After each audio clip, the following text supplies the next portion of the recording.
बिस्मिल्लाहिर्रहमानिर्रहीम। Welcome to the knowledge academy cohort. तो last time मैंने चैप्टर रिकॉर्ड किया था सपोर्ट एंड मूवमेंट, जिसमें मैंने बहुत डिटेल के साथ मुख्तलिफ टॉपिक्स को डिस्कस किया था। जैसे मैंने बताया था कि बोन्स क्या होते हैं, कार्टिलेज क्या होते हैं, फिर मैंने बताया था कि एक्सियल स्केलेटन क्या होता है, और उसके अलावा हमने पढ़ा था पेक्टोरल ग्रिडल क्या होता है, पेल्विक ग्रिडल क्या होता है। ये सारे टॉपिक को मैंने डिटेल में कवर किया। फिर मैंने ये भी बताया था कि हमारे पास जॉइंट्स क्या होते हैं, जॉइंट्स की कितने टाइप्स होती हैं, बोन्स की कौन कौन सी डिजीजेज होती हैं, कार्टिलेज की कौन कौन सी डिजीजेज होती हैं। और फिर मैंने ये भी बताया था कि हमारे पास इन डिजीजेज का जो ट्रीटमेंट होता है वो क्या होता है। तो आज हम लोग एक न्यू चैप्टर स्टार्ट करने जा रहे हैं, इनहेरिटेंस। ठीक है। आज जो मेरा टॉपिक है, मतलब इस चैप्टर में जो जो टॉपिक को मैं कवर करूंगा वो एग्जामिनेशन पॉइंट ऑफ व्यू के लिहाज से बहुत ज़्यादा इंपॉर्टेंट है, क्योंकि ये वाला जो चैप्टर है इसमें से बहुत सारी चीज़ें ऐसी होती हैं जो कि एमसीक्यूज बहुत पूछे जाते हैं, स्पेशली एनएमडी कैट टेस्ट हो गया, और उसके अलावा जो आपके एफएससी के एग्ज़ाम्स हो गए, 9-10 के एग्ज़ाम्स हो गए बोर्ड के, तो उसमें से एमसीक्यूज ज़्यादातर इस चैप्टर से आते हैं। तो आज हम लोग इनहेरिटेंस को के कुछ टॉपिक्स जो कि एग्जामिनेशन पॉइंट ऑफ व्यू के लिहाज से बहुत इंपॉर्टेंट होते हैं, आज मैं इसको कवर करने की कोशिश करूंगा। तो पहले हम लोग आज पढ़ेंगे कि जेनेटिक्स क्या होता है, और जेनेटिक्स के बारे में समझेंगे। फिर हम ये पढ़ेंगे कि डोमिनेंट कैरेक्टर क्या होता है, रिसेसिव कैरेक्टर क्या होता है, क्रोमोसोम्स का क्या होता है, क्रोमोसोम का स्ट्रक्चर कैसे होते हैं, क्रोमोसोम के नंबर कितने होते हैं, क्रोमोसोम का फंक्शन क्या होता है। इसके अलावा हम लोग पढ़ेंगे एलील क्या होता है। इसके अलावा हम लोग पढ़ेंगे कि लॉ ऑफ इंडिपेंडेंट असॉर्टमेंट क्या होता है, लॉ ऑफ डोमिनेंस क्या होता है, लॉ ऑफ सेग्रीगेशन क्या होता है, डोमिनेंस की कितनी टाइप्स होती है ये पढ़ेंगे, म्यूटेशन और उसकी टाइप्स कितनी होती है ये पढ़ेंगे, और Darwin theory of natural selection पढ़ेंगे। तो ये कुछ टॉपिक्स है जो कि एग्जामिनेशन पॉइंट ऑफ व्यू के लिहाज से बहुत ज़्यादा इंपॉर्टेंट है, और इनको मैं एक एक करके कवर करूँगा। तो शुरू करते हैं। तो जेनेटिक्स क्या होता है इसको समझ लेते हैं। It is the branch of biology which we study the transmission of characters from the parent to offspring. कि मतलब ये बायो की वो ब्रांच होती है जिसमें हम लोग पढ़ते हैं कि कैसे कैरेक्टर्स जो होते हैं वो माँ बाप से बच्चों के लिए ट्रांसफ़र होते हैं, मीन्स के एक जनरेशन से दूसरी जनरेशन के लिए कैसे ट्रांसफ़र होते हैं। अब इधर एक कैरेक्टर का जिक्र है तो मैं आपको एक्सप्लेन करता हूँ। जैसे कि आप जानते हैं कि जैसे आपका सेल होता है, सेल के अंदर आप जानते हैं अच्छे तरीके से कि सेल के अंदर क्या चीज़ मौजूद होती है, न्यूक्लियस मौजूद होता है, और न्यूक्लियस के अंदर क्या मौजूद होता है, आपका डीएनए मौजूद होता है, आपका डीएनए मौजूद होता है। अब ये डीएनए जो होता है ये एक हेरिडिटी मटेरियल होता है जो कि आपकी जितनी भी पर्सनैलिटी के ट्रेट्स होते हैं वो उनको कंट्रोल करता है। जैसे आपके बालों का कलर, आपकी स्किन का कलर, आपका आईक्यू लेवल, आपकी जितनी भी पर्सनैलिटी के ट्रेट्स वगैरह होते हैं, ये डीएनए इसके लिए रिस्पॉन्सिबल होता है। अब डीएनए जो होता है एक डबल स्टैंडर्ड स्ट्रक्चर होता है, जैसे कि आप अच्छे तरीके से जानते हैं, और डीएनए जो होता है वो बना होता है जीन्स से। द जीन्स क्या होते हैं, ठीक है। द स्मॉल, मतलब जैसे मैं आपको एक्सप्लेन करता हूँ, जैसे ये आपका डीएनए है, ये डीएनए का डबल स्टैंडर्ड स्ट्रक्चर है। अब जीन जो होता है, जीन इस डीएनए का सबसे छोटा पोर्शन होता है। The small segment of DNA is called gene. के मतलब ये कि हमारे पास जो डीएनए का छोटा हिस्सा होता है, सबसे स्मॉल सेगमेंट होता है, उसको जीन कहते हैं। अब हर एक जीन जो होता है वो स्पेसिफिक कैरेक्टर को कंट्रोल करता है। जैसे हर एक जीन का अपना एक रिस्पॉन्सिबिलिटी होती है, अपना एक काम परफॉर्म करता है। जैसे एक जीन जो होता है वो बालों के कलर को कंट्रोल करता है, एक जीन जो होता है वो आईक्यू लेवल को कंट्रोल करता है, एक जीन जो होता है वो आपकी स्किन के कलर को कंट्रोल करता है, एक जीन जो होता है वो आपके आईक्यू लेवल को कंट्रोल करता है। तो हर एक जीन का अपना अपना स्पेसिफिक फंक्शन होता है, हर एक जीन का अपना एक स्पेसिफिक रोल होता है। अब इसी जीन के बारे में स्टडी ये कि कैसे ये जो जीन्स होते हैं ये माँ बाप से बच्चों के लिए ट्रांसफर होते हैं, इसी की स्टडी को हम लोग क्या कहते हैं, जेनेटिक्स कहते हैं। ठीक है। अब हम लोग जेनेटिक्स, ये तो मैंने बात कर दी कि जेनेटिक्स होती क्या है। मतलब ये बायो की वो ब्रांच होती है जिसमें हम लोग ट्रांसमिशन ऑफ कैरेक्टर्स को स्टडी करते हैं कि माँ बाप से बच्चों के लिए कैसे ट्रांसफर होता है। और ट्रांसमिशन ऑफ कैरेक्टर का इधर मतलब है जीन के साथ, कि मतलब जीन जो होता है वो कैसे माँ बाप से बच्चों के लिए ट्रांसफर होता है। जैसे कि मैंने एक्सप्लेन कर दिया कि जो जीन होता है वो डीएनए का सबसे छोटा हिस्सा होता है, एंड हर एक जो जीन होता है वो अपने स्पेसिफिक स्पेसिफिक पर्सनैलिटी ट्रेट को कंट्रोल करता है। ठीक है। मतलब हर एक आपके पर्सनैलिटी ट्रेट का अलग जीन होगा। ठीक है। और ये जीन जो होगा वो पेरेंट से ऑफ स्प्रिंग के लिए ट्रांसफर होगा। अब ये तो बात हो गई जीन्स की। अब आ जाते हैं हमारे पास नेक्स्ट के डोमिनेंट जीन क्या होता है और रिसेसिव जीन क्या होता है, इसको एक्सप्लेन करते हैं। जीन्स की वैसे तो बहुत तरह की टाइप्स होती हैं, लेकिन ज्यादातर दो टाइप्स बहुत ज्यादा इंपॉर्टेंट होती है। एक तो हमारे पास होती है डोमिनेंट जीन, एक होती है रिसेसिव जीन। अब इसी को मैं एक्सप्लेन करूंगा कि डोमिनेंट जीन क्या होता है और रिसेसिव जीन क्या होता है। अब डोमिनेंट जीन की डेफिनेशन क्या है, the character which appeared in one generation is called dominant gene, कि मतलब वो जीन जो कि नेक्स्ट जनरेशन में शो हो, ठीक है, उसको क्या कहते हैं, डोमिनेंट जीन। ठीक है। रिसेसिव जीन क्या होती है, वो जीन जो कि नेक्स्ट जनरेशन में शो ना हो, उसको कहते हैं रिसेसिव जीन। अब इधर F1 जनरेशन का क्या मतलब है, इसी को मैं एक एग्जांपल के जरिए एक्सप्लेन करूंगा। लेट सपोज मेरे पास एक पी प्लांट है, मटर का जो प्लांट होता है, ठीक है, उसके मैं कोई दो कैरेक्टर ले लेता हूँ। क्या ले लेता हूँ, उसके मैं कोई दो से कैरेक्टर ले लेता हूँ। जैसे मैं एक टॉल वाला कैरेक्टर ले लेता हूँ, ठीक है, एक टॉल वाला कैरेक्टर ले लेता हूं और एक शॉर्ट वाला कैरेक्टर ले लेता हूं। ये हो गया आपका टॉल वाला कैरेक्टर और ये हो गया आपका शॉर्ट वाला कैरेक्टर। अब जब ये दोनों क्रॉसिंग ओवर करेंगे, ठीक है, तो क्रॉसिंग ओवर के नतीजे में हमारे पास जो नेक्स्ट जनरेशन में, मतलब ये मेरे पास F1 जनरेशन है, नेक्स्ट जनरेशन, ठीक है, तो इधर जो मेरे पास जीन आएगा वो कुछ इस तरह आएगा, मतलब पेयर ऑफ जीन जो होगा वो कुछ इस तरह आएगा। ये जो आपको कैपिटल टी नजर आ रहा है, इसको डोमिनेंट कहते हैं, डोमिनेंट जीन, ठीक है। और ये जो आपको स्मॉल टी नजर आ रहा है, इसको कहते हैं रिसेसिव जीन। अब F1 जनरेशन में क्या होगा, F1 जनरेशन में जो प्लांट आएगा वो क्या आएगा, टॉल आएगा। क्यों टॉल आएगा, क्योंकि ये जो हमारे पास कैपिटल टी है, इसने इस स्मॉल टी की एक्सप्रेशन को सप्रेस कर दिया है। मतलब ये टॉल वाले कैरेक्टर ने शॉर्ट वाले कैरेक्टर के जो एक्सप्रेशन है उसको क्या कर दिया, सप्रेस कर दिया, दबा दिया। तो वो जीन जो कि किसी दूसरी जीन के कैरेक्टर को सप्रेस कर दे, उसको क्या कहते हैं, डोमिनेंट जीन कहते हैं। और वो जीन जो कि दूसरे कैरेक्टर से सप्रेस हो जाए, उसको क्या कहते हैं, रिसेसिव जीन कहते हैं। Simple as that. तो ये दो प्लांट थे, मतलब एक प्लांट था, इसका मैंने एक कैरेक्टर ले लिया टॉल, एक कैरेक्टर ले लिया शॉर्ट, दोनों को क्रॉसिंग ओवर करवाई। F1 जनरेशन में जो प्लांट आएगा वो टॉल आएगा। क्यों आएगा, क्योंकि हमारे पास जो डोमिनेंट जीन होगा उसने रिसेसिव जीन की एक्सप्रेशन को क्या कर दिया, सप्रेस कर दिया। मींस कि जो हमारे पास जो जीन होगा जो आगे पास ऑन होगा, मतलब एक जनरेशन से दूसरी जनरेशन के लिए जो जीन पास होगा वो डोमिनेंट वाला पास होगा, रिसेसिव वाला पास नहीं होगा। तो इसी को हम लोग कहते हैं लॉ ऑफ डोमिनेंस। इसको मैं आगे एक्सप्लेन करूंगा। तो मैंने ये बता दिया कि जीन्स की वैसे तो बहुत टाइप्स होते हैं, लेकिन हम इस चैप्टर में दो जीन्स के बारे में बहुत डिटेल में समझेंगे कि हमारे पास डोमिनेंट जीन क्या होता है और रिसेसिव जीन क्या होता है। डोमिनेंट जीन वो होता है जो कि F1 जनरेशन में शो होता है और रिसेसिव जीन वो होता है जो कि F1 जनरेशन में शो नहीं होता। तो ये बात हो गई डोमिनेंट जीन की और रिसेसिव जीन की।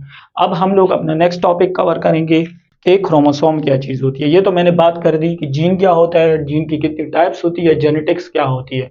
अब क्रोमोसोम को भी थोड़ा सा समझ लेते हैं। तो क्रोमोसोम की अगर बात करें तो क्रोमोसोम की डेफिनेशन देख लेते हैं पहले। Chromosome is a thick thread like structure that appeared inside the nucleus only at the time of cell division. अब क्रोमोसोम एक थिक थ्रेड लाइक स्ट्रक्चर होता है जो कि न्यूक्लियस के अंदर मौजूद होता है सेल डिवीजन के दौरान।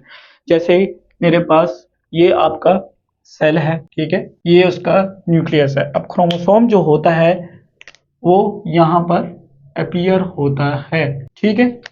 थिक थ्रेड लाइक इस तरीके का स्ट्रक्चर होता है जो कि सेल डिवीजन के दौरान अपीयर होता है। सेल डिवीजन के 4 स्टेजेस होते हैं जो कि आप अच्छे तरीके से जानते हैं। कौन कौन से होते हैं, prophase, metaphase, anaphase and telophase. तो क्रोमोसोम एक थिक थ्रेड लाइक स्ट्रक्चर होता है जो कि न्यूक्लियस के अंदर मौजूद होता है।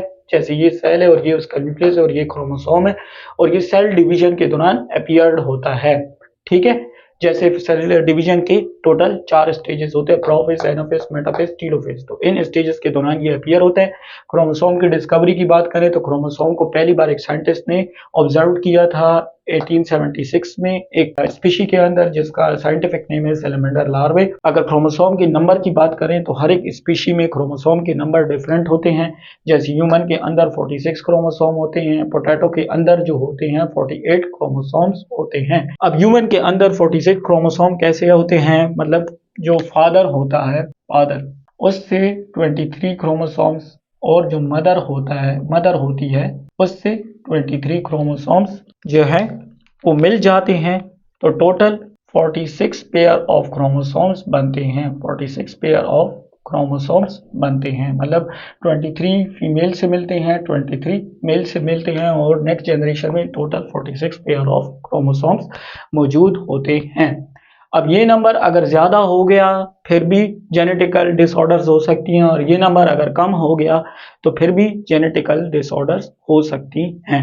एंड इसके पीछे सबसे बड़ी, ये आगे टॉपिक में पढ़ाऊंगा अभी, इसके पीछे सबसे बड़ी वजह होती है म्यूटेशन की। म्यूटेशन की वजह से या तो क्रोमोसोम की एक एक्स्ट्रा कॉपी बन सकती है या तो क्रोमोसोम की एक एक्स्ट्रा कॉपी डिलीट हो सकती है, मतलब रिमूव हो सकती है। तो टोटल ह्यूमन के अंदर 46 पेयर ऑफ क्रोमोसोम्स होते हैं, नॉर्मल ह्यूमन बीइंग की बात कर रहा हूँ, ठीक है। तो हर एक क्रोमोसोम के अंदर जो होते हैं, मतलब हर एक स्पीशीज जो होती है उसके अंदर क्रोमोसोम क्या होता है, डिफरेंट होता है। अब क्रोमोसोम का ये तो मैंने स्ट्रक्चर बता दिया कि क्रोमोसोम एक थिक थ्रेड लाइक स्ट्रक्चर होता है जो कि सेल के न्यूक्लियस के अंदर मौजूद होता है और अपीयर्ड कब होता है, सेल डिवीजन के दौरान होता है। ये उसकी डिस्कवरी हो गई और ये उसका नंबर हो गया। अब क्रोमोसोम का फंक्शन क्या होता है बेटा, क्रोमोसोम का फंक्शन यही होता है कि उसी के अंदर ही डीएनए होता है, मतलब क्रोमोसोम होता है ना, क्रोमोसोम के अंदर ही आपका डीएनए होता है, ठीक है। और फिर डीएनए इज हेरिडिटी मटेरियल, ठीक है, जो कि जीन से मिलकर बना हुआ होता है, ठीक है। और फिर यही जीन जो होती हैं वो पेरेंट से ऑफ स्प्रिंग के लिए ट्रांसफर होती हैं। तो क्रोमोसोम एक वो, मतलब वो जगह होती है या इस तरह का स्ट्रक्चर होता है जिसके अंदर आपका हेरिडिटी मटेरियल, जिसको हम लोग डीएनए कहते हैं, वो मौजूद होता है और जो कि पेरेंट से ऑफ स्प्रिंग के लिए ट्रांसफर होता है। कि मतलब क्रोमोसोम जो होगा वो माँ बाप से बच्चों के लिए जाएगा, तो जाहिर बात है कि उसके अंदर जो डीएनए होता है वो भी माँ बाप से बच्चों के लिए ट्रांसफर होगा। तो क्रोमोसोम एक ऐसा स्ट्रक्चर होता है जिसके अंदर आपका क्या मौजूद होता है, डीएनए मौजूद होता है। टोटल ह्यूमन के अंदर 46 क्रोमोसोम्स मौजूद होते हैं। तो ये तो बात हो गई क्रोमोसोम की कि क्रोमोसोम क्या होता है, ठीक है। अब हम लोग थोड़ा सा बात कर लेते हैं, नेक्स्ट हमारा जो टॉपिक है वो बहुत इंपॉर्टेंट है, जो कि बहुत ज़्यादा पूछा जाता है, उसको मैं एक्सप्लेन करता हूँ, ठीक है। तो ये वाला जो टॉपिक है, role of genes in protein synthesis, ठीक है, कि जीन्स का क्या रोल होता है प्रोटीन सिंथेसिस के अंदर। ये वाला टॉपिक बच्चों बहुत ज़्यादा इंपॉर्टेंट है क्योंकि ये बहुत ज़्यादा पूछा जाता है। इवन के जो बोर्ड के एग्जाम्स में ये ज़्यादातर लॉन्ग क्वेश्चन में आ जाता है और कभी कभार इससे एमसीक्यूज भी आ जाते हैं, ठीक है। तो इसी टॉपिक को मैं बहुत ज़्यादा डिटेल में एक्सप्लेन करूँगा, ठीक है। पहले प्रोटीन्स क्या होते हैं, जैसे कि आपको पता है कि प्रोटीन इनऑर्गेनिक कंपाउंड होता है जो कि क्या कहलाता है, पॉलीमर ऑफ अमाइनो एसिड्स कहलाता है। Means that amino acid are the building block of proteins. तो प्रोटीन एक तरह का इनऑर्गेनिक कंपाउंड होता है जो कि बहुत सारे अमाइनो एसिड से मिलके बनता है। एंड प्रोटीन का फंक्शन आपको अच्छे तरीके से पता है कि protein is a great source of energy in your body, ठीक है।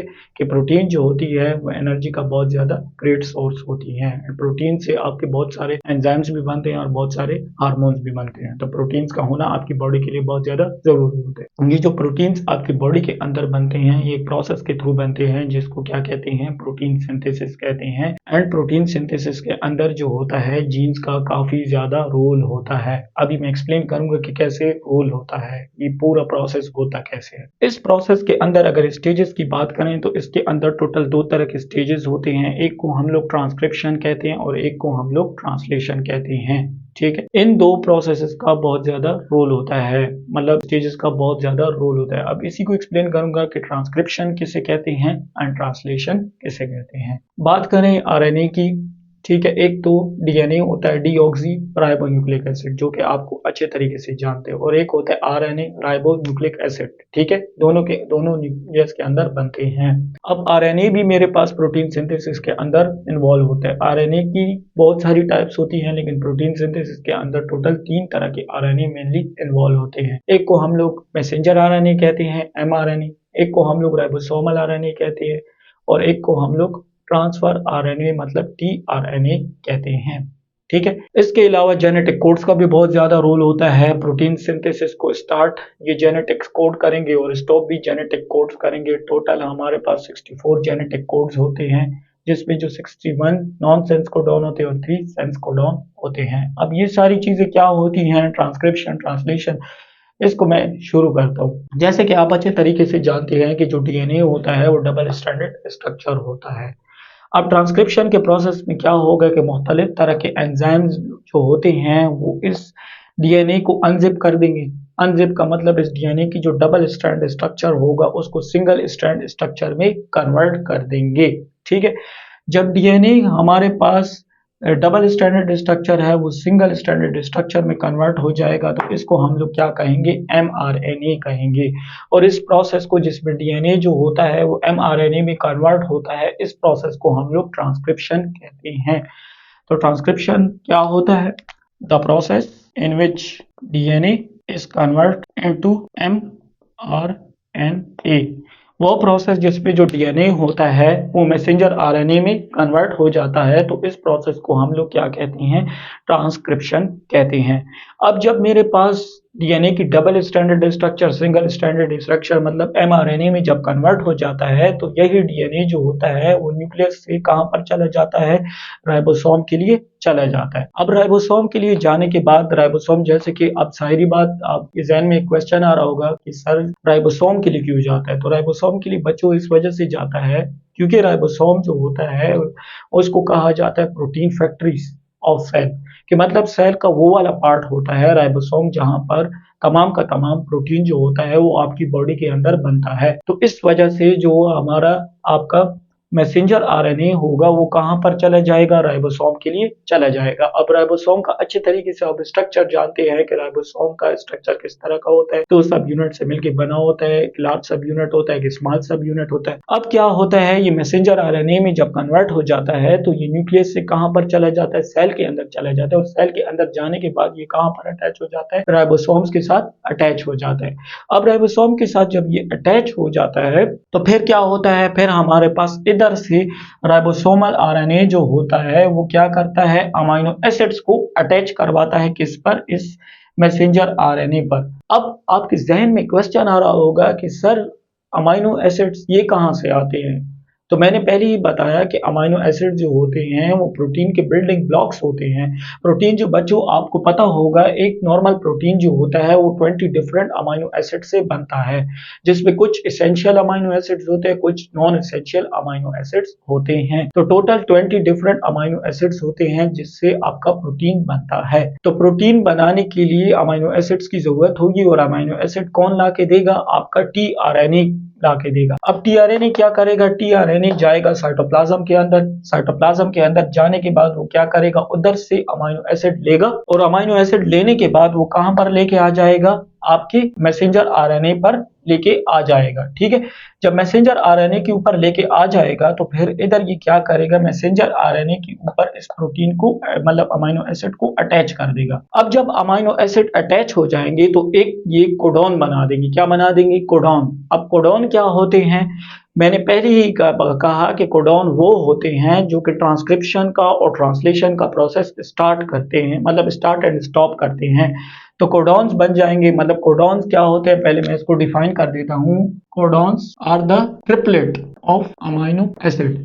जो बच्चों कोडॉन्स होता है वो अमीनो एसिड का ट्रिपलेट होता है, मतलब 3 अमीनो एसिड से मिलके आपका एक कोडॉन बनता है, और एक कोडॉन जो होता है वो एक अमीनो एसिड बनाता है, समझ गए। और अमीनो एसिड जब बन जाता है तो हमारे पास क्या बन जाता, मतलब एक कोडॉन मिलके आपका क्या बना देता है, अमीनो एसिड बना देता है। हम लोग इसको कोडॉन भी कह सकते हैं, जेनेटिक कोड्स भी कह सकते हैं। ठीक है, तो कोडॉन्स हमारे पास ट्रिपलेट ऑफ अमीनो एसिड होता है। लेट्स सपोज मेरे पास एक कोडॉन है, जैसे ए है, एक यू है, एक जी है। अब ये AUG एक अमीनो एसिड बनाता है जिसको कहते हैं मिथोनिन। क्या कहते हैं, मिथोनिन। नीन। अब ये अमाइनो एसिड जो होता है इसको कहा जाता है स्टार्ट कोडॉन, जो कि ट्रांसक्रिप्शन के प्रोसेस को स्टार्ट करता है या प्रोटीन सिंथेसिस के प्रोसेस को स्टार्ट करता है। मुझे लगता है कि आप सबको जेनेटिक कोड में कंफ्यूजन हो रही होगी, तो थोड़ा मैं और डिटेल में इसको एक्सप्लेन कर देता हूँ। जैसे कि आप लोग जानते हो कि हमारे पास जो डीएनए होता है, डीएनए और आरएनए ये न्यूक्लियोटाइड से मिलके बनते हैं। किससे मिलके बनते हैं? न्यूक्लियोटाइड। जैसे डीएनए बनता है adenine, guanine, cytosine, thymine. RNA किससे मिलके बनता है?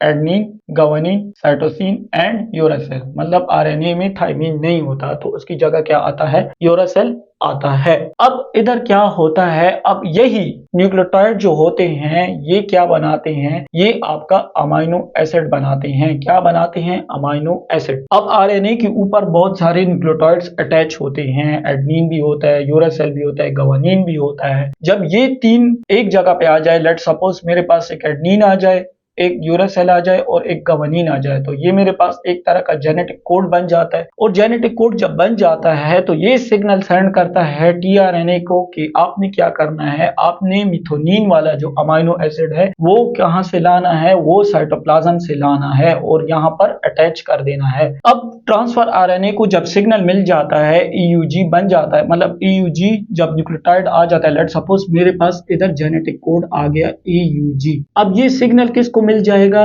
टीआरएनए को मिल जाएगा। टीआरएनए कहां जाएगा? टीआरएनए जाएगा साइटोप्लाज्म के अंदर। उधर से क्या करेगा? अमाइनो एसिड को लेगा और ये जो ईयूजी है कौन सा अमाइनो एसिड लेगा? मिथोनिन लेगा। क्योंकि मैंने पहले ही बताया कि हर एक जेनेटिक कोड का अपना एक अमाइनो एसिड होता है। तो ये क्या कर देगा? इधर हमारे पास ये जैसे जेनेटिक कोड है इसके ऊपर क्या अटैच कर देगा? मिथोनिन को अटैच कर देगा। अब जैसे ही मिथोनिन इसके ऊपर अटैच हो जाएगा तो आपका ट्रांसलेशन का प्रोसेस स्टार्ट हो जाए, मतलब प्रोटीन सिंथेसिस का प्रोसेस स्टार्ट हो जाएगा। तभी हम लोग कहते हैं मिथोनिन को स्टार्टिंग अमाइनो एसिड, या हम लोग ईयूजी को कहते हैं स्टार्टिंग कोडॉन। ठीक है, इसी तरीके से चलता जाएगा, मतलब टीआरएनए को इसी तरीके से हमारे पास और न्यूक्लियोटाइड बारी बारी मैसेंजर आरएनए पे आते जाएंगे। टीआरएनए को सिग्नल मिलता जाएगा, टीआरएनए वापस साइटोप्लाज्म के लिए जाता जाएगा।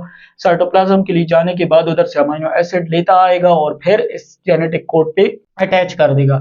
ऐसे करते करते हमारे साथ बहुत सारे अमीनो एसिड बन जाएंगे और जब बहुत सारे अमीनो एसिड्स बन जाएंगे तो जाहिर बात है अब इस प्रोटीन सिंथेसिस के प्रोसेस को स्टॉप भी करना होगा। तो इस प्रोटीन सिंथेसिस के प्रोसेस को स्टॉप करने के लिए फिर आपके 3 तरह के कोडॉन्स और यूज होंगे, जिसको हम लोग स्टॉप कोडॉन्स कहते हैं। और ये जो 3 तरह के जो जेनेटिक कोड्स हैं ये एक अमीनो एसिड बनाते हैं जिसको कहते हैं ट्रिप्टोफैन। अब लेट सपोज मेरे पास प्रोटीन सिंथेसिस का प्रोसेस कंप्लीट हो गया, मतलब इधर बहुत सारे अमीनो एसिड मेरे पास जेनेटिक कोड्स के ऊपर अटैच हो गए। अब इसको स्टॉप भी करना होगा तो इधर फिर हमारे पास एक और जेनेटिक कोड की सीक्वेंस आ जाएगी हमारे पास। जैसे फॉर एग्जांपल यूएजी एक आ गई, ठीक है, यूएए आ गई, ठीक है, और यूजीए आ गई, ठीक है। ये 3 तरह के हमारे पास आ जाएंगे, कोडॉन्स आ जाएंगे। अब जैसे ये 3 तरह के कोडॉन्स आ जाएंगे दोबारा से मैसेंजर आरएनए के ऊपर, तो हमारे पास ये सिग्नल फिर किसको सेंड करेगा? ये सिग्नल सेंड करेगा टीआरएनए को। अब टीआरएनए दोबारा से एक्टिवेट हो जाएगा, वो जाएगा साइटोप्लाज्म के अंदर और साइटोप्लाज्म के अंदर जाने के बाद फिर से वो कौन सा अमीनो एसिड उठाएगा? ट्रिप्टोफैन। क्योंकि ये 3 जो जेनेटिक कोड्स हैं ये कोड करते हैं ट्रिप्टोफैन के लिए। अब ट्रिप्टोफैन जब हमारे पास वो साइटोप्लाज्म से ट्रिप्टोफैन को लेगा और इसके ऊपर अटैच कर देगा तो हमारे पास फिर एक हेयर पिन लाइक स्ट्रक्चर बन जाएगा, जो कि आप बायो के अंदर फर्दर पढ़ेंगे। और इस तरीके से हमारे पास प्रोटीन सिंथेसिस का प्रोसेस स्टॉप हो जाएगा। हमारे पास मैसेंजर आरएनए से क्या बन जाएगा? प्रोटीन बन जाएगा। तो इस प्रोसेस को हम लोग क्या कहते हैं? ट्रांसलेशन कहते हैं। ये वो प्रोसेस होता है जिसमें मेरे पास एमआरएनए से क्या बनता है? प्रोटीन बनता है। क्या बनता है? प्रोटीन। और इस तरीके से आपका प्रोटीन जो होता है वो बन जाता है और आपकी बॉडी में अलग अलग फंक्शंस परफॉर्म करता है। ठीक है, तो ये हमारे पास प्रोटीन सिंथेसिस का प्रोसेस था जो कि बहुत ज्यादा इंपॉर्टेंट भी है और बहुत ज्यादा पूछा भी जाता है। ये मैंने मैसेंजर आरएनए के फंक्शंस लिखे हैं जो कि पूछे जाते हैं। एमआरएनए का काम होता है प्रोटीन सिंथेसिस को प्रमोट करना, आगे बढ़ाना। आरएनए का काम होता है कि अमीनो एसिड को मैसेंजर आरएनए पर अटैच करवाना। और टीआरएनए का काम होता है कि ट्रांसफर, अमीनो एसिड को ट्रांसफर करना कहाँ से कहाँ के लिए, साइटोप्लाज्म से राइबोसोम के लिए, ठीक है। और इस पूरे प्रोसेस को हम लोग सेंट्रल डॉग्मा कहते हैं, जिसमें ट्रांसक्रिप्शन एंड ट्रांसलेशन मतलब पहले डीएनए से एमआरएनए बने और एमआरएनए से प्रोटीन बने, इस पूरे प्रोसेस को हम लोग सेंट्रल डॉग्मा कहते हैं। तो हमारे पास इस तरीके से जीन्स का रोल होता है प्रोटीन सिंथेसिस के अंदर। अच्छा, एक बार फिर से मैं रिपीट कर देता हूँ। देखो बच्चों, होता कैसे है, हमारे पास शुरू में क्या होता है, डीएनए होता है। डीएनए से क्या बन जाता है, एमआरएनए बन जाता है। जब एमआरएनए बन जाता है, इस प्रोसेस को हम लोग कहते हैं ट्रांसक्रिप्शन। अब जब एमआरएनए बन जाता है, एमआरएनए न्यूक्लियस से कहां पर चला जाता है, राइबोसोम के लिए चला जाता है। और राइबोसोम के लिए क्यों जाता है, क्योंकि राइबोसोम सेल के अंदर वाहिद वो जगह होती है जहां पर प्रोटीन बनता है। अब न्यूक्लियस से ये कहां पर चला जाएगा, मेरे पास राइबोसोम के लिए चला जाएगा। राइबोसोम के लिए जाने के बाद ये कहां पर अटैच हो जाएगा, राइबोसोम के सब यूनिट्स के साथ अटैच हो जाएगा। अब राइबोसोम के सब यूनिट्स के साथ जब अटैच हो जाएगा तो हमारे पास मैसेंजर आरएनए के ऊपर बहुत सारी न्यूक्लियोटाइड की सीक्वेंसेस होंगी। अब हर एक न्यूक्लियोटाइड की जो सीक्वेंसेस होगी वो एक कोडॉन बनाएगा। क्या बनाएगा, एक जेनेटिक कोड बनाएगा। अब जब जेनेटिक कोड किसे कहते हैं, the triplet of nucleotide is called genetic code. कि हमारे पास जो ट्रिपलेट होता है उसका, न्यूक्लियोटाइड्स का, उसको क्या कहते हैं, उसको कहते हैं जेनेटिक कोड्स। अब ट्रिपलेट ऑफ न्यूक्लियोटाइड का क्या मतलब होता है, ट्रिपलेट ऑफ न्यूक्लियोटाइड का मतलब होता है, जैसे मैंने अभी बताया कि जो डीएनए होता है और आरएनए होता है वो बहुत सारे मिलके मेरे पास किससे बनता है, न्यूक्लियोटाइड से मिलकर बनता है। जैसे मेरे पास ईयूजी, मेरे पास 3 तरह के न्यूक्लियोटाइड होते हैं, वो एक क्या बनाते हैं, अमीनो एसिड बनाते हैं। तो इस तरीके से triplet of nucleotide is called genetic code. तो टोटल 64 जेनेटिक कोड होते हैं, जिसमें से जो 61 होते हैं उनका कोई फंक्शन इतना खास नहीं होता, बस उनका काम यही होता है कि वो प्रोटीन बनाते हैं, दैट्स इट। ट्रांसक्रिप्शन को, ट्रांसलेशन को स्टार्ट करवाना, स्टॉप करवाना इनका काम नहीं होता है। इनका काम करते हैं 3 तरह के सेंस कोडॉन या 4 तरह के सेंस कोडॉन, जिन ये रोल होता है कि ट्रांसक्रिप्शन को स्टार्ट करते हैं, या तो ये रोल होता है ट्रांसक्रिप्शन को स्टॉप करते हैं, या पूरे प्रोटीन सिंथेसिस के प्रोसेस को स्टॉप करते हैं। जैसे मेरे पास ईयूजी को स्टार्ट कोडॉन कहा जाता है और यूएए, यूईजी, यूजीए, ये जो 3 तरह के कोडॉन है इनको स्टॉप कोडॉन कहा जाता है और इन्हीं को हम लोग सेंस कोडॉन कहते हैं। अब हमारे पास क्या होगा, इस तरीके का न्यूक्लियोटाइड आज, मतलब लेट सपोज अगर मैंने ट्रांसक्रिप्शन के प्रोसेस को स्टार्ट करना है, तो ट्रांसक्रिप्शन के प्रोसेस को स्टार्ट करने के लिए क्या होगा, पहले ये 3 तरह के न्यूक्लियोटाइड जब मिल जाएंगे, जैसे ये एयूजी मिल जाएंगे, तो ये किसके लिए कोड करेंगे, ये कोड करेंगे आपके अमीनो एसिड के लिए। कौन से अमीनो एसिड के लिए, मिथोनिन के लिए। अब जब हमारे पास मैसेंजर आरएनए के ऊपर ये सीक्वेंस आ जाए तो ये सिग्नल सेंड करेगा टीआरएनए को कि भाई मुझे मिथोनिन की जरूरत है। अब जो टीआरएनए होगा वो जाएगा आपके किसके अंदर, आपके साइटोप्लाज्म के अंदर, उधर से अमीनो एसिड लेगा मिथोनिन और कहां पर अटैच कर देगा, इस जेनेटिक कोड पर अटैच कर देगा। फिर हमारे पास अगर कोई और जेनेटिक कोड आ जाए, फिर टीआरएनए को सिग्नल मिलेगा, टीआरएनए फिर से जाएगा साइटोप्लाज्म के अंदर और एक दूसरा अमीनो एसिड आके इस जेनेटिक कोड पे अटैच कर देगा। इसी तरीके से करते करते हमारे पास ये प्रोसेस बार बार रिपीट होता जाएगा और हमारे पास प्रोटीन की, हमारे पास सिंथेसिस हो जाएगी। मतलब बहुत सारे अमीनो एसिड जो होंगे वो मैसेंजर आरएनए की चेन के ऊपर अटैच हो जाएंगे। अब हमारे पास जब ये प्रोसेस कंप्लीट हो जाता है, फिर हमारे पास क्या होता है, 3 तरह के जेनेटिक कोड्स जब आ जाएं, जैसे ईयूजी, यूएए और यूजीए, ये सीक्वेंस अगर मैसेंजर आरएनए के ऊपर आ जाए तो ये सिग्नल होता है टीआरएनए के लिए कि भाई अभी बस प्रोसेस कंप्लीट हो गया है प्रोटीन सिंथेसिस का, अभी इसको रोकना है। तो फिर से आपका टीआरएनए जाएगा साइटोप्लाज्म के अंदर, साइटोप्लाज्म से वो अमीनो एसिड उठाएगा ट्रिप्टोफैन, एंड ट्रिप्टोफैन उठाने के बाद वो कहां पर अटैच कर देगा, इसको यहां पर अटैच कर देगा। और जैसे ही यहां पर ये अटैच कर देगा तो हमारे पास प्रोटीन सिंथेसिस का प्रोसेस स्टॉप हो जाएगा और इस तरीके से मैसेंजर आरएनए हमारे पास प्रोटीन में कन्वर्ट हो जाएगा और इस प्रोसेस को हम लोग ट्रांसलेशन कहेंगे। तो आई होप सो मैंने आपको समझाया हो, ये टॉपिक आपको सही से क्लियर हुआ हो, क्योंकि ये टॉपिक थोड़ा मुश्किल भी है। एंड जेनेटिक कोड जो है, जैसे कि मैंने बताया कि जेनेटिक कोड क्या होता है, triplet of nucleotide is called genetic code which codes for amino acid. कि हमारे पास जेनेटिक कोड एक ट्रिपलेट होता है किसका, न्यूक्लियोटाइड्स का, जो कि कोड करता है अमीनो एसिड के लिए। अमाइनो एसिड के लिए कोड करना इस वजह से ज़रूरी होता है बिकॉज़ अमाइनो एसिड से ही तो आपका प्रोटीन बनता है, अगर अमाइनो एसिड नहीं होगा तो प्रोटीन कहाँ से बनेगा। तो इस तरीके से हमारे पास टोटल 64 जेनेटिक कोड्स होते हैं। तो ये था आपका role of genes in protein synthesis. अब एक और इम्पोर्टेंट टॉपिक के लिए बढ़ते हैं आगे। अच्छा अभी हम लोग पढ़ेंगे मेंडल लॉ ऑफ इनहेरिटेंस।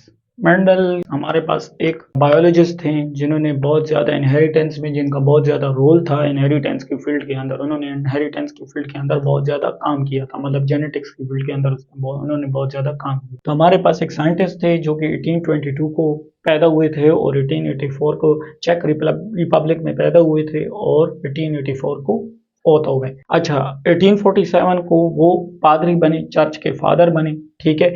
और 1856 से लेकर 1864 तक उन्होंने बहुत सारे एक्सपेरिमेंट्स पी प्लांट पे किए और पी प्लांट्स के जरिए उन्होंने 3 लॉस बहुत ज़्यादा प्रेजेंट किए। एक हमारे पास Mendel law of dominance, Mendel law of inheritance and Mendel law of independent assortment. तो ये 3 तरह के जो लॉज हैं ये मेंडल ने एक्सप्लेन किए, इनको बहुत तरीके से, अच्छे तरीके से इसको एक्सप्लेन किया डिटेल वे के अंदर। मतलब पी प्लांट पे उनका बहुत ज़्यादा काम है और पी प्लांट के ज़रिए ही इन्होंने 3 लॉज को डिस्कवर किया। अब सवाल ये होता है और अक्सर स्टूडेंट्स ये पूछते हैं कि सर मेंडल ने पी प्लांट को ही क्यों सेलेक्ट किया। तो पी प्लांट के अंदर बच्चों कुछ कैरेक्टर्स होते हैं, कुछ कैरेक्टरिस्टिक्स होते हैं जिसकी वजह से जो मेंडल है उन्होंने पी प्लांट को ही सेलेक्ट किया। अब कौन कौन से कैरेक्टर्स होते हैं? पहला कि हमारे पास जो पी प्लांट होता है उसका शॉर्ट लाइफ साइकिल होता है, मतलब बहुत कम कर्ज के अंदर ये ग्रो होता है बहुत जल्दी। इजिली कल्टीवेटेड, आसानी के जरिए, आसानी से आप इसको कल्टीवेट कर सकते हो, ग्रो कर सकते हो। उसके अलावा पी प्लांट जो होता है वो बाइसेक्सुअल होता है। पी प्लांट जो होता है वो सेल्फ पॉलिनेशन के थ्रू प्रोड्यूस होता है, क्रॉस पॉलिनेशन के थ्रू प्रोड्यूस नहीं होता। अब पी प्लांट के अंदर आपको बहुत सारे फिजिकल कैरेक्टरिस्टिक्स देखने को मिलेंगे, फिनोटाइपिक कैरेक्टरिस्टिक्स देखने को मिलेंगे। जैसे हमारे पास इसमें आपको टॉल का कैरेक्टर देखने को मिलेगा, शॉर्ट का कैरेक्टर, ड्रॉफ का कैरेक्टर देखने को मिलेगा, येलो, इसका कलर येलो भी हो सकता है, इसका कलर ग्रीन भी हो सकता है, ठीक है। तो आपको बहुत सारे कैरेक्टर्स देखने को मिलेंगे। तो ये कुछ कैरेक्टरिस्टिक फीचर्स होने की वजह से जो मेंडल है उन्होंने पी प्लांट को ही इनहेरिटेंस के लिए इस्तेमाल किया। मतलब उन्होंने पी प्लांट के ही अपने तमाम के तमाम जो फंक्शन है, मतलब तमाम के तमाम जो एक्सपेरिमेंट्स हैं और ऑब्जर्वेशन है वो उन्होंने परफॉर्म की। अब आ जाते हैं कि हमारे पास मेंडल ने कौन कौन से जो 3 लॉज हैं उन्होंने जो बताया उसमें वो उन्हीं को मैं एक्सप्लेन करूंगा। तो पहला लॉ है, अच्छा पहला लॉ है मेंडल लॉ ऑफ डोमिनेंस, ठीक है। कि इसमें मेंडल ने क्या किया, क्या फाइंड किया, मतलब लॉ ऑफ डोमिनेंस क्या एक्सप्लेन करता है। तो बच्चों लॉ ऑफ डोमिनेंस ये बताता है कि हमारे पास जो नेक्स्ट जनरेशन है उसमें आपका डोमिनेंट जीन पास होगा और जो रिसेसिव जीन होगा वो क्या हो जाएगा, सप्रेस हो जाएगा। तो मेंडल लॉ ऑफ डोमिनेंस इसको कहते हैं कि हमारे पास जो F1 जनरेशन है उसमें सिर्फ और सिर्फ डोमिनेंट जीन्स एक्सप्रेस होंगे और जो रिसेसिव जीन्स होंगे वो क्या हो जाएंगे, सप्रेस हो जाएंगे। मैंने जैसे कि पीछे एक्सप्लेन किया कि हमारे पास वैसे तो जीन्स की बहुत सारी टाइप्स होती हैं, लेकिन 2 तरह की जीन्स जो होती हैं वो ज्यादातर इनहेरिटेंस की फील्ड में बहुत ज्यादा इंपॉर्टेंट रोल परफॉर्म करती हैं। एक डोमिनेंट जीन होती है और एक रिसेसिव जीन होती है। डोमिनेंट जीन उसे कहते हैं जो कि F1 जनरेशन में एक्सप्रेस हो और रिसेसिव जीन उसे कहते हैं जो कि F1 जनरेशन में एक्सप्रेस ना हो। अब इसी को मैं एक्सप्लेन करूंगा कि कैसे, पहले मैं इसकी डेफिनेशन लिख देता हूँ। तो हमारे पास ये लॉ ये कहता है कि हमारे पास जो डोमिनेंट जीन होगी वो नेक्स्ट जनरेशन मतलब F1 जनरेशन में एक्सप्रेस होगी और रिसेसिव जीन जो होगी वो हमारे पास सप्रेस हो जाएगी, मतलब शो नहीं होगी F1 जनरेशन के अंदर। अब इसको मैं एक एग्जांपल की मदद से आपको एक्सप्लेन करता हूँ कि कैसे हमारे पास जो डोमिनेंट जीन होगी वो सप्रेस होगी, मतलब एक्सप्रेस होगी, और जो रिसेसिव जीन होगी वो सप्रेस होगी F1 जनरेशन के अंदर, ठीक है। तो इसको मैं एक टेबल के जरिए एक्सप्लेन करता हूँ, इसको पाई चार्ट कहा जाता है, ठीक है। अब हमारे पास लेट सपोज मेरे पास, मैं कोई 2 कैरेक्टर ले लेता हूँ, एक मैं ले लेता हूँ टॉल और एक मैं ले लेता हूँ शॉर्ट। पी प्लांट का मैं 2 कैरेक्टर सेलेक्ट कर लेता हूँ, एक को टॉल एक को शॉर्ट। एक को कैपिटल टी से और एक को स्मॉल टी से मैं रिप्रेजेंट करता हूँ, ठीक है। कैपिटल टी और स्मॉल टी से मैं एक को रिप्रेजेंट करता हूँ। अब हम लोग जब इसकी क्रॉसिंग ओवर करेंगे, जैसे इधर आपका कैपिटल टी आ गया, इधर आपका स्मॉल टी आ गया और ये आपकी हो गई F1 जनरेशन। ठीक है, अब देखें, जब ये और ये मेरे पास मल्टीप्लाई होंगे टी, ये मेरे पास मल्टीप्लाई होंगे टी टी, ये मेरे पास मल्टीप्लाई होंगे टी टी, और ये मेरे पास मल्टीप्लाई होंगे टी टी। तो मेरे पास ये नेक्स्ट प्लांट जो होगा वो टॉल होगा, टॉल टॉल टॉल।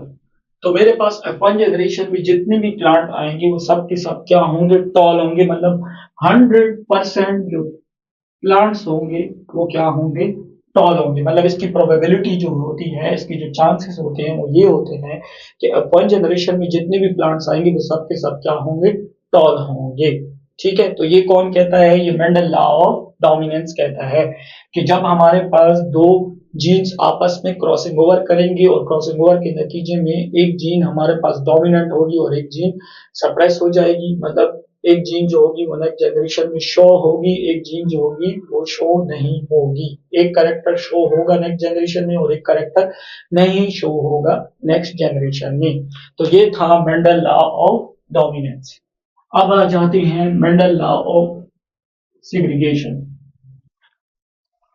अच्छा, तो ये लॉ क्या कहता है, ये लॉ ये कहता है, this law states that when a pair of gene representing contrasting character brought together in the same cross, the gene remain together in F1 generation but separate in F2 generation। इस definition के मुताबिक कहने का मकसद ये है कि हमारे पास जो जीन जो था, जो डोमिनेंट जीन और रिसेसिव जीन का जो पेयर था, उसकी अगर मजीद क्रॉसिंग ओवर की जाए तो हमारे पास फिर चांसेस होते हैं कि F2 जनरेशन में एक करेक्टर जो होगा वो रिसेसिव जीन का होगा। एक एग्जांपल के जरिए मैं आपको एक्सप्लेन करूंगा, आप लोग समझ जाओगे। ठीक है, कि कैसे होगा। लेट सपोज मेरे पास वही पी प्लांट वाली एग्जांपल ले लेते हैं, एक टॉल और एक शॉर्ट। अब टॉल को कैपिटल टी, शॉर्ट को स्मॉल टी, कैपिटल टी और शॉर्ट को स्मॉल टी। अब जब इन दोनों को मैं क्रॉसिंग ओवर करूंगा, ठीक है, तो F1 जनरेशन में जो प्लांट होगा वो क्या होगा, डोमिनेंट होगा, मतलब टॉल होगा। ये तो 100% चांस है जो मैंने अभी एक्सप्लेन कर दिया।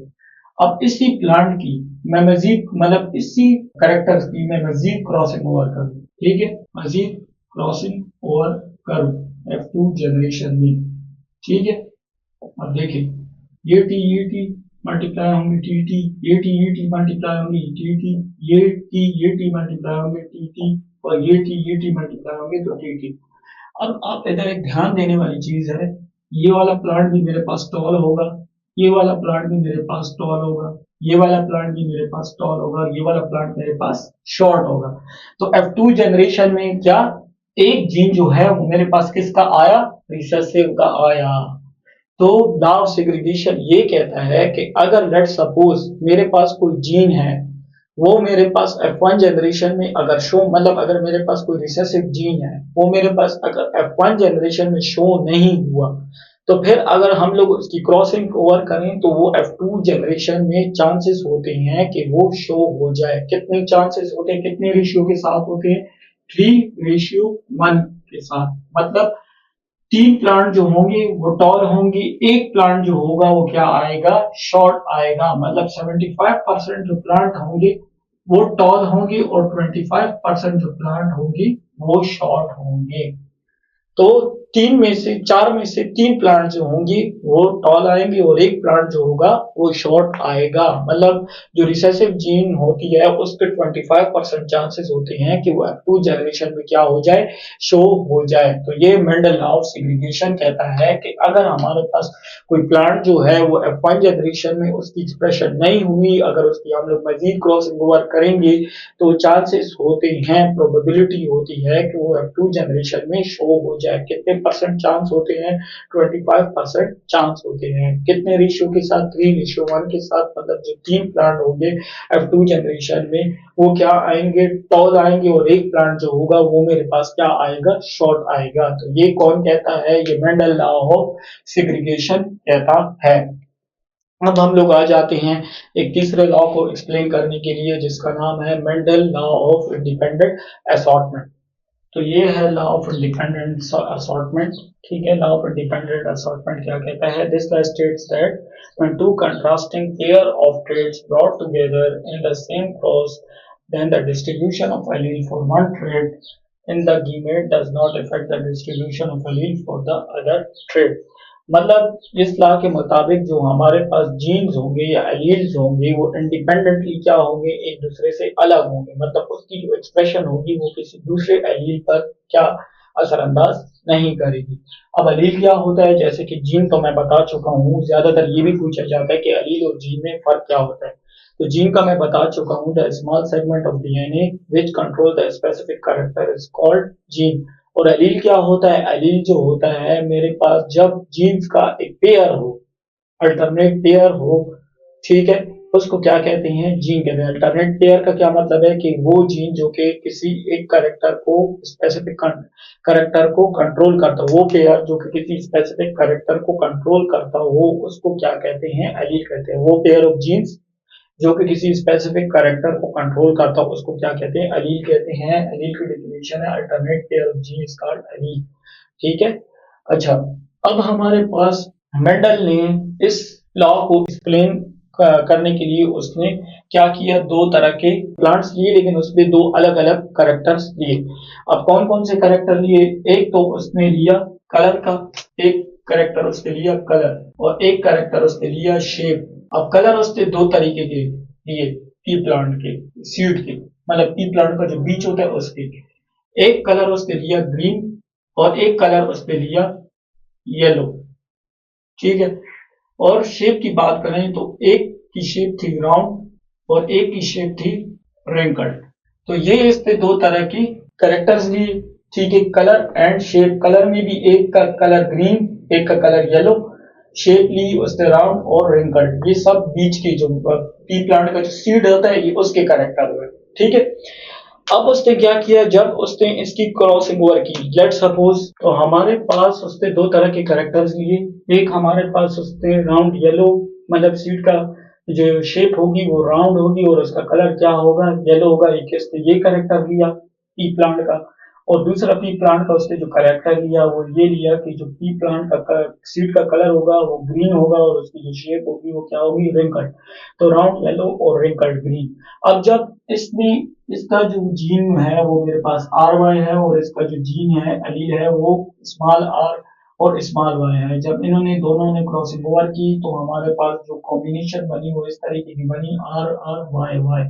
तो हमारे पास जो प्लांट होगा F1 जनरेशन में वो क्या होगा, वो मेरे पास राउंड येलो होगा, ठीक है। राउंड येलो होगा मतलब डोमिनेंट जीन जो होगा वो एक्सप्रेस होगा और रिसेसिव जीन जो होगा वो सप्रेस हो जाएगा।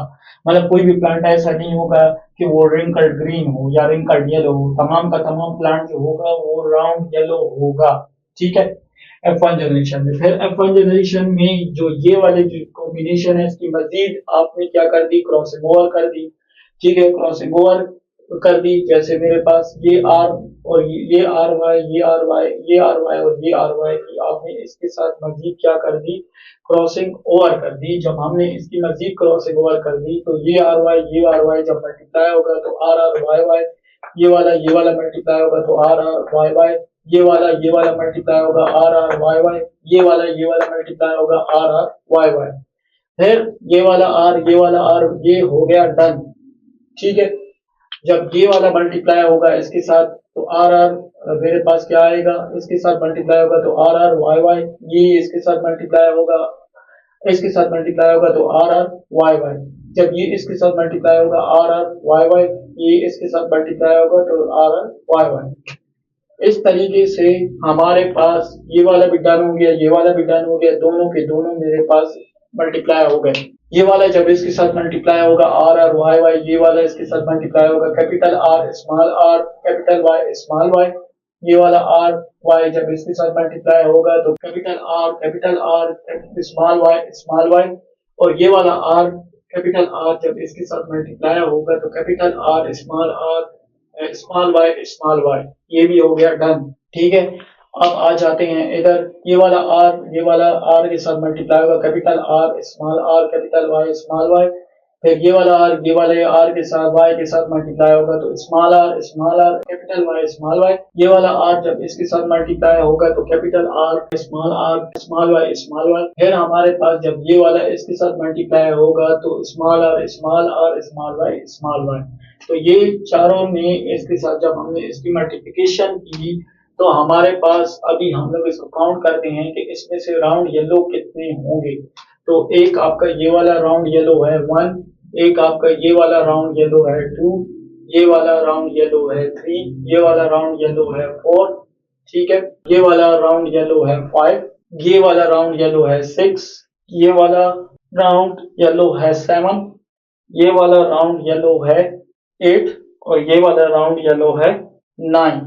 तो 1 2 3 4 5 6 7 6 7 8 और ये हो गए आपके 9 कितने हो गए राउंड येलो हो गए। ठीक है, अब हमारे पास काउंट करते हैं कि हमारे पास रिंकल्ड येलो कितने हैं। ये वाला रिंकल्ड येलो 1, ये वाला रिंकल्ड येलो 2 और ये वाला रिंकल्ड येलो 3। तो 3 आपके क्या हो गए रिंकल्ड येलो हो गए।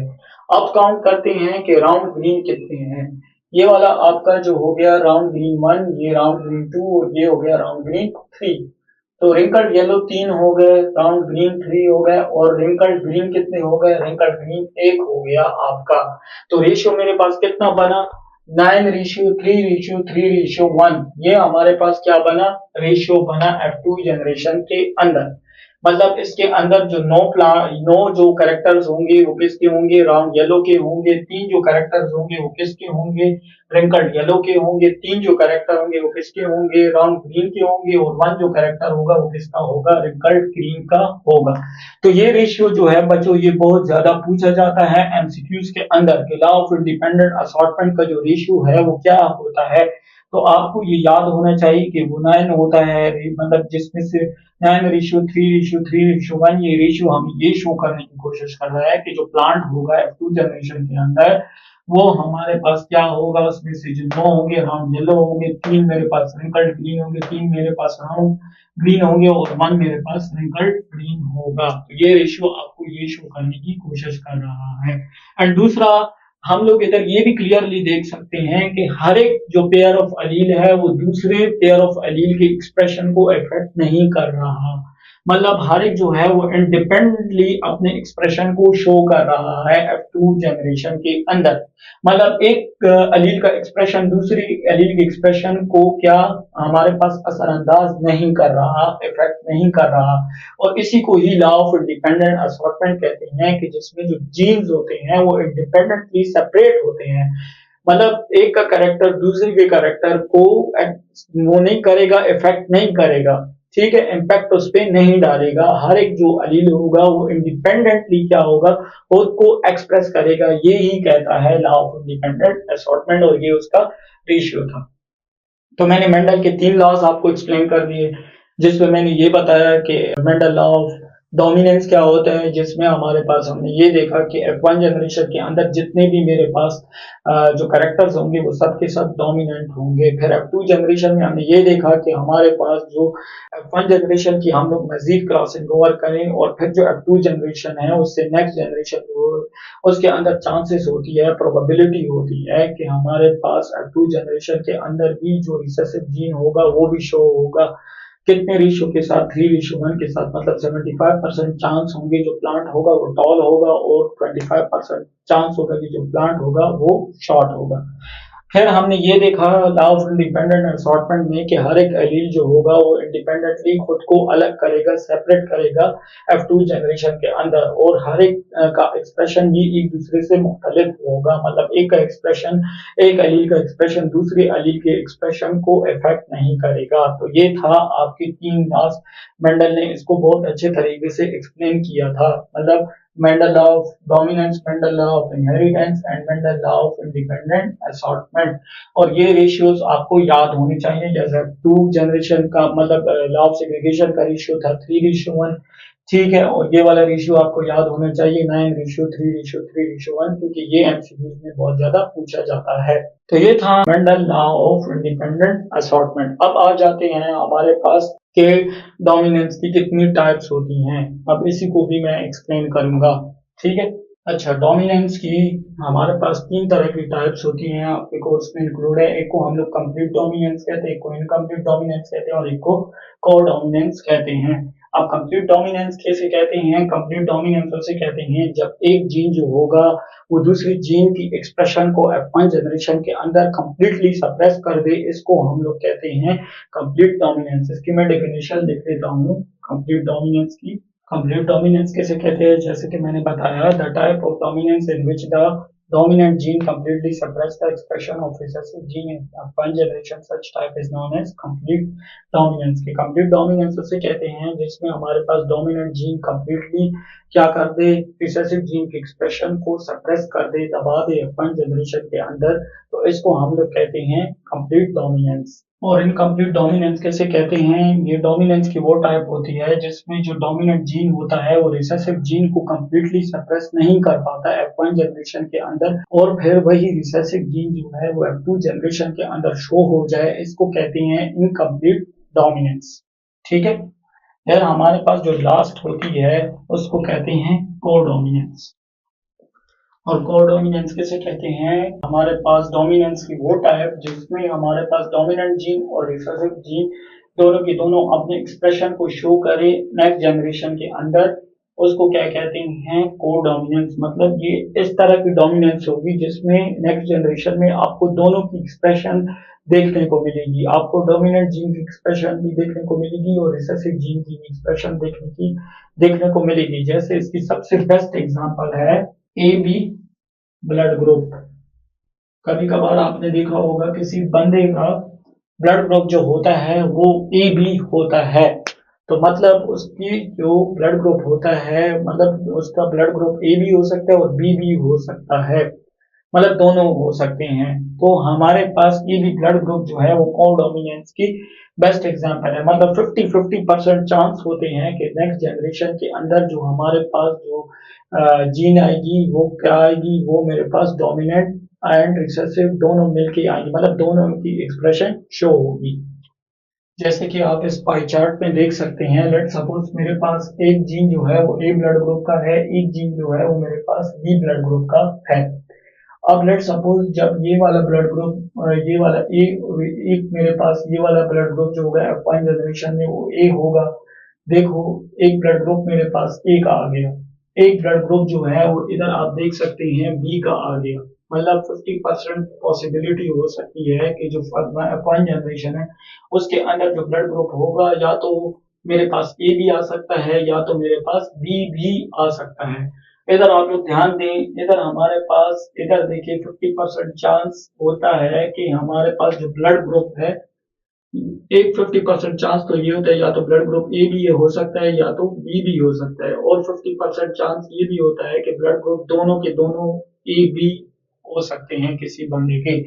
तो हमारे पास ये एग्जांपल है कोडोमिनेंस की जिसके अंदर 50-50% चांस होता है कि हमारे पास ब्लड ग्रुप जो है वो मेरे पास या तो ए भी आ सकता है या ए आ सकता है या बी आ सकता है। तो ये हमारे पास इस तरीके से इसको हम लोग कहते हैं कोडोमिनेंस, जिसमें हमारे पास डोमिनेंट जीन और रिसेसिव जीन दोनों की एक्सप्रेशन शो होने के चांसेस होते हैं नेक्स्ट जनरेशन के अंदर। तो थ्री डोमिनेंस की 3 टाइप्स, जिसमें मैंने ये बताया कि कंप्लीट डोमिनेंस क्या होती है, कि मतलब जब डोमिनेंट जीन रिसेसिव जीन की एक्सप्रेशन को नेक्स्ट जनरेशन के अंदर कंप्लीटली सप्रेस कर दे, इसको कंप्लीट डोमिनेंस कहते हैं। और इनकम्प्लीट डोमिनेंस किसे कहते हैं? कि डोमिनेंस की वो टाइप जिसमें हमारे पास जो डोमिनेंट जीन है वो रिसेसिव जीन की एक्सप्रेशन को कंप्लीटली सप्रेस ना कर पाए, इसको क्या कहते हैं? इनकम्प्लीट डोमिनेंस कहते हैं। और तीसरी टाइप जो है वो कोडोमिनेंस है। कोडोमिनेंस किसे कहते हैं? कोडोमिनेंस में हमारे पास जब डोमिनेंट जीन और रिसेसिव जीन नेक्स्ट जनरेशन में आपको एक्सप्रेशन देखने को मिले, इसको क्या कहते हैं? कोडोमिनेंस कहते हैं। और इसकी सबसे अच्छी एग्जांपल है ए बी ब्लड ग्रुप, ठीक है। अच्छा, ये तो बात हो गई टाइप्स ऑफ डोमिनेंस की। अब आ जाते हैं म्यूटेशन पर, जो कि बहुत ही इम्पोर्टेंट टॉपिक है। म्यूटेशन की डेफिनेशन है the sudden change in sequence of DNA is called mutation. कि मतलब डीएनए में सडन डीएनए की जो सीक्वेंस है उसमें सडनली किसी किस्म का चेंज आ जाए, उसकी सीक्वेंस में चेंज आ जाए, इसको क्या कहते हैं? म्यूटेशन कहते हैं। इसको मैं और भी अच्छे तरीके से आपको एक्सप्लेन करता हूँ कि कैसे ये सीक्वेंस का क्या मतलब है। जैसे कि लेट्स सपोज आप लोग जानते हो कि आपका जो डीएनए होता है वो 4 तरह के न्यूक्लियोटाइड से बना होता है, एडेनिन, गुआनिन, साइटोसिन और थाइमिन। अब हर एक बंदे का जो डीएनए होता है वो एक दूसरे से मुख्तलिफ होता है। कैसे? लेट्स सपोज एक बंदे की डीएनए का सीक्वेंस ये है, दूसरे बंदे की डीएनए का सीक्वेंस ये है, तीसरे बंदे की डीएनए का सीक्वेंस ये है। अब ये आप लोग इधर ऑब्जर्व करें, हर एक बंदे के डीएनए में आपको चारों तरह के न्यूक्लियोटाइड देखने को मिलेंगे। इधर भी एडेनिन, गुआनिन, साइटोसिन, थाइमिन है, इधर भी एडेनिन, गुआनिन, साइटोसिन, थाइमिन है, और इधर भी गुआनिन, एडेनिन और साइटोसिन और थाइमिन है। हर एक बंदे का डीएनए जो है उसमें आपको ये चारों के चारों न्यूक्लियोटाइड्स आपको देखने को मिलेंगे, बट इनकी जो सीक्वेंस है, इनका जो ऑर्डर है वो डिफरेंट है। जिधर देखिए इधर एडेनिन पहले नंबर पे है तो इधर एडेनिन तीसरे नंबर पे, इधर एडेनिन तीसरे नंबर पे है तो इधर भी एडेनिन तीसरे नंबर पे, बट इधर साइटोसिन पहले नंबर पे है। तो हमारे पास हर एक बंदे की डीएनए इस वजह से मुख्तलिफ होता है बिकॉज हर एक बंदे के अंदर ये जो न्यूक्लियोटाइड की सीक्वेंस होती है ये एक दूसरे से मुख्तलिफ होती है। मतलब ये जो न्यूक्लियोटाइड का ऑर्डर होता है ये एक दूसरे से क्या होता है? मुख्तलिफ होता है। अब म्यूटेशन के टॉपिक को एक्सप्लेन करने के लिए मैं आपको एक इम्पोर्टेंट पॉइंट बताता हूँ याद रखने वाला। हमेशा एडेनिन जो होगा वो गुआनिन के साथ, एडेनिन जो होगा वो थाइमिन के साथ बॉन्ड बनाएगा और गुआनिन जो होगा वो साइटोसिन के साथ बॉन्ड बनाएगा। अब लेट्स सपोज मेरे पास एडेनिन है, वो किसके साथ बॉन्ड बनाएगा? थाइमिन के साथ। थाइमिन जो है, लेट्स सपोज एडेनिन जो है वो मेरे पास थाइमिन के साथ बॉन्ड बनाएगा, गुआनिन जो है वो मेरे पास साइटोसिन के साथ बॉन्ड बनाएगा। अब इधर आ गया साइटोसिन, इधर फिर क्या आएगा? गुआनिन, गुआनिन आ गया, फिर क्या आएगा? साइटोसिन। ठीक है, इस तरीके से हमारे पास क्या होगा? पूरी की पूरी सीक्वेंस जो होगी इस तरीके से आगे चलेगी। ठीक है, अब इधर से फिर से मेरे पास लेट सपोज इधर मेरे पास क्या है? साइटोसिन है। अब आना चाहिए इसके पास गुआनिन, क्या आना चाहिए? गुआनिन। लेकिन गुआनिन की जगह लेट सपोज एडेनिन आ गया गलती से, मिस्टेकनली। और फिर एडेनिन जब इधर आ जाएगा तो जाहिर बात है इधर थाइमिन आ जाएगा, फिर एडेनिन आ जाएगा, फिर थाइमिन आ जाएगा। इस तरीके से एक छोटी सी मिस्टेक की वजह से, एक छोटी सी मिस्टेक की वजह से ये पूरी की पूरी सीक्वेंस क्या हो जाएगी? डिस्टर्ब हो जाएगी।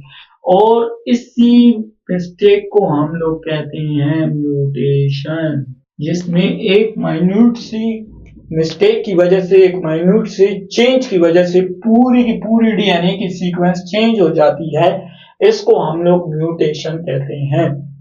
अब म्यूटेशन में या तो कभी कभार ऐसे होता है कि क्रोमोसोम्स की कॉपीज जो होती है वो एक्स्ट्रा बनना स्टार्ट हो जाती हैं, या तो क्रोमोसोम की कॉपीज जो होती हैं वो क्या होती हैं? डिलीट होना स्टार्ट हो जाती हैं। मैंने पहले भी बताया कि क्रोमोसोम जो होते हैं वो 46 होते हैं, नॉर्मल नंबर जो होता है क्रोमोसोम का वो 46 होता है। अब कभी कभार क्या होता है, या तो क्रोमोसोम की कॉपीज एक्स्ट्रा बननी स्टार्ट हो जाती है या तो कम होना स्टार्ट हो जाती हैं। अब इसकी सबसे बड़ी वजह क्या होती है? म्यूटेशन होती है। एक तो पहला नुकसान ये हो गया कि म्यूटेशन की वजह से आपको जेनेटिक डिसऑर्डर हो सकते हैं। मतलब कॉपी क्रोमोसोम की कॉपीज या तो ज्यादा बन सकती हैं या तो कम बन सकती हैं। दूसरा, म्यूटेशन की वजह से आपको कैंसर लग सकता है। अब कैंसर कैसे लग सकता है? क्योंकि आपका जो कैंसर होता है उसको क्या कहते हैं? मतलब कैंसर की डेफिनेशन ही यही है ना, the abnormal proliferation of cell is called cancer. कि मतलब जब कैंसर जो होता है वो खुद को एबनॉर्मली डिवाइड करने लगता है, एबनॉर्मली प्रोलिफरेट करने लगता है, तो इसको क्या कहते हैं? कैंसर कहते हैं। इस कंडीशन को कैंसर कहते हैं। अब वो एबनॉर्मली डिवाइड क्यों करने लगता है खुद को? वो म्यूटेशन की वजह से खुद को डिवाइड करने लगता है। अब जैसे कि म्यूटेशन के अंदर तो मैंने बताया है कि नॉर्मली जो रेड ब्लड सेल्स होते हैं उसकी जो टाइम पीरियड होता है वो 120 डेज होता है। मतलब 120 डेज के अंदर जो आपके रेड ब्लड सेल्स होते हैं वो क्या होते हैं, खत्म हो जाते हैं। मतलब खुद ब खुद उनका लाइफ स्पैन होता है ना 120 डेज। 120 डेज जब कंप्लीट हो जाते हैं तो रेड ब्लड सेल्स ऑटोमेटिकली उनकी डेथ हो जाती है by the process of apoptosis and necrosis. In process के जरिए जो आपका आरबीसी है वो खुद को मार देता है। मतलब उसका लाइफ स्पैन कंप्लीट हो जाता है तो वो खत्म हो जाता है, फिर उसकी जगह और आरबीसी बनते हैं। लेकिन ये तो नॉर्मल कंडीशन की बात हो गई। अब कैंसर की अगर मैं बात करूं तो कैंसर के केस में ऐसे होता है कि 120 डेज गुजरने के बाद भी आपके जो रेड ब्लड सेल्स होते हैं वो खत्म नहीं होते। अब पुराने cell according to cell theory कि जब पुराने सेल खत्म होंगे तो उसकी जगह न्यू सेल बनेंगे। लेकिन अगर पुराने सेल खत्म नहीं होंगे तो उसकी जगह न्यू सेल कैसे आएंगे? ठीक है, तो ये जो न्यू पुराने सेल है ये मरने के बजाय क्या करेंगे, खुद को डिवाइड करना स्टार्ट करेंगे। पहले एक होगा, फिर उससे दो होंगे, दो से तीन होंगे, तीन से चार होंगे, पांच, ऐसे करते करते एक मास लाइक स्ट्रक्चर बनेगा जिसको क्या कहते हैं, ट्यूमर कहते हैं। ठीक है, और यही ट्यूमर जो है वो मेटास्टेसिस के प्रोसेस के जरिए आपकी मुख्तलिफ बॉडी पार्ट्स में जमा होना, डिपॉजिट होना स्टार्ट हो जाएगा और उसको वजह से आपको कैंसर लग जाएगा। अब होता क्या है कि ये जो सेल होता है वो मरता क्यों नहीं है 120 डेज के अंदर? तो हमारे पास जो 120 डेज गुजरने के बाद सवाल ये होता है कि जो रेड ब्लड सेल्स होते हैं उनकी डेथ क्यों नहीं होती? तो उसके पीछे सबसे बड़ी वजह म्यूटेशन होती है। अब म्यूटेशन क्यों? क्योंकि हमारे पास ये जो पुराने सेल्स हैं ये मरते इस वजह से नहीं है। लेट सपोज अगर मेरे पास सेल का डीएनए डैमेज हो जाता है म्यूटेशन की वजह से तो सेल्स को कुछ समझ नहीं आती। सेल का डीएनए एक बार डैमेज हो गया तो सेल को कुछ समझ नहीं आती, वो खुद को एबनॉर्मली प्रोलिफरेट करना स्टार्ट कर देता है, एबनॉर्मली डिवाइड करना स्टार्ट कर देता है और एक मास लाइक स्ट्रक्चर बन जाता है और इस कंडीशन को हम लोग कैंसर कहते हैं जिसमें ट्यूमर बनता है। फिर मुख्तलिफ ट्रीटमेंट के जरिए ट्यूमर को रिमूव किया जाता है। तो म्यूटेशन ही कैंसर की वजह होती है। मैं कहने का मकसद मेरा ये था, मतलब आपको बताने का मकसद ये था। उसके अलावा जितने भी जेनेटिकल डिसऑर्डर्स होते हैं जैसे डाउन सिंड्रोम होता है, क्लिनेफेल्टर सिंड्रोम होता है, इसकी भी सबसे बड़ी वजह ही म्यूटेशन होती है। ठीक है, कभी कभार क्रोमोसोम की एक एक्स्ट्रा कॉपी बन जाती है, कभी कभार क्रोमोसोम की एक एक्स्ट्रा कॉपी खत्म हो जाती है, तो इसकी वजह से भी मुख्तलिफ जेनेटिकल डिसऑर्डर्स लग सकते हैं। खैर, म्यूटेशन की बात हो गई, ये बहुत इंपॉर्टेंट टॉपिक था और ये पूछा जाता है एग्जाम्स के अंदर, तो ये आपको पता होना चाहिए। अब आते हैं हमारे नेक्स्ट टॉपिक के लिए, last topic, Darwin theory of natural selection. इसके भी कुछ पॉइंट्स पूछे जाते हैं। अब Darwin theory of natural selection क्या कहती है? Darwin theory of natural selection ये कहती है कि हमारे पास जो स्ट्रॉन्ग जीन्स होती हैं वो नेक्स्ट जनरेशन में पास होती हैं और जो वीक जीन्स होती हैं वो नेक्स्ट जनरेशन में पास नहीं होती। मतलब जो डोमिनेंट होगा, जो ताकतवर जीन्स होगी, जो स्ट्रॉन्ग जीन्स होगी वो आगे बढ़ेगी और जो कमजोर होगी वो खत्म हो जाएगी। जैसे जंगल में आप लोग देखते हो जो जानवर होता है, जो ताकतवर जानवर होता है वो क्या होता है, वो सरवाइव कर लेता है और जो कमजोर जानवर होता है वो मारा जाता है। Same to same Mendel Darwin यही एक्सप्लेन करने की कोशिश कर रहा था कि जो ताकतवर जानवर होगा या जो ताकतवर जीन्स होंगे वो आगे जनरेशन में पास होते जाएंगे और जो कमजोर जीन्स होंगे वो आगे जनरेशन में पास नहीं होंगे। और इसी थ्योरी को हम लोग थ्योरी ऑफ नेचुरल सिलेक्शन कहते हैं। मतलब जो डोमिनेंट होगा, जो ताकतवर होगा, एनिमल होगा वो आगे बढ़ेगा और जो हमारे पास वही सरवाइव कर पाएगा और जो कमजोर होगा वो मारा जाएगा। तो इसी को नेचुरल सिलेक्शन कहा जाता है। तो बस ये पूछा जाता है कि क्या होती है, तो मैंने आपको एक्सप्लेन कर दिया कि जो हमारे पास स्ट्रॉन्ग जीन्स होंगे वो आगे जनरेशन में पास ऑन होंगे और जो कमजोर जीन्स होंगे वो आगे जनरेशन में पास नहीं होंगे। इसी तरीके से जैसे कोई ताकतवर जानवर होता है वो सरवाइव करता है जंगल में और जो कमजोर जानवर होता है वो मारा जाता है और इसी को हम लोग नेचुरल सिलेक्शन कहते हैं। ठीक है, तो ये सारे टॉपिक्स थे इनहेरिटेंस के बारे में, मैंने बहुत अच्छे से एक्सप्लेन किया इनहेरिटेंस क्या होता है तो मैंने उसको भी बता दिया कि हमारे पास जिसमें हम लोग जेनेटिक्स के बारे में स्टडी करते हैं, ट्रांसमिशन ऑफ जीन्स के बारे में स्टडी करते हैं। फिर मैंने जीन को थोड़ा डिफाइन किया, फिर जीन की थोड़ी टाइप्स बताई, दो तरह की जीन्स होती है, डोमिनेंट रिसेसिव। फिर उसके बाद मैंने ये बताया कि जीन्स का क्या रोल होता है प्रोटीन सिंथेसिस के अंदर। फिर उसके अलावा मैंने ये बताया कि हमारे पास जो इनहेरिटेंस है, मेंडल ने जो लॉज प्रेजेंट किए थे, मेंडल कौन था और उसने कौन कौन से लॉज बताए थे। Mendel law of inheritance, Mendel law of independent assortment and Mendel law of dominance, ये तीन लॉज उसने बताए थे। Law of segregation and dominance, ये तीन लॉज उसने बताए थे। और उसके अलावा मैंने ये भी एक्सप्लेन कर दिया कि म्यूटेशन क्या चीज होती है, और डोमिनेंस की टाइप्स भी बता दी, तीन तरह की टाइप्स होती हैं। ठीक है, और उसके अलावा मैंने एक और चीज भी एक्सप्लेन कर दी कि Darwin theory of natural selection किसे कहते हैं। तो आई होप सो आपको समझ आई हो। इसके अलावा अगर आपका कोई भी क्वेश्चन हो तो आप कमेंट सेक्शन में पूछ सकते हैं। Thank you.